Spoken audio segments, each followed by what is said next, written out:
Onte celebrouse en Taboada a 19ª edición do Festival do Día das Letras Galegas organizado pola Coral Polifónica de Taboada.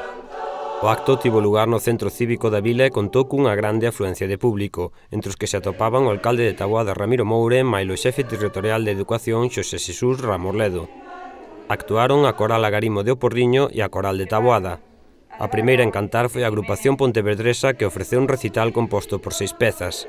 A primeira foi Eu de Carril ausenteime, continuando con Beleibai, Barbullo Regato, Muradana, Canción do Temporal e rematando con Terra Meiga. De seguido actuou a coral anfitriona cun repertorio formado tamén por 6 cancións. A primeira que interpretaron foi Lela, para continuar con Morriña, Alma, Corazón e Vida, Non sei, Naeciña e La Nuit, esta última interpretada en francés. O remate do festival, as dúas corais cantaron conxuntamente o himno galego coa colaboración do público. Despois do acto, os membros das dúas corais achegáronse ata un restaurante da vila para disfrutar dunha comida de confraternidade. A continuación deixámolos coa Coral de Taboada interpretando a canción Morriña de Eduardo Diel.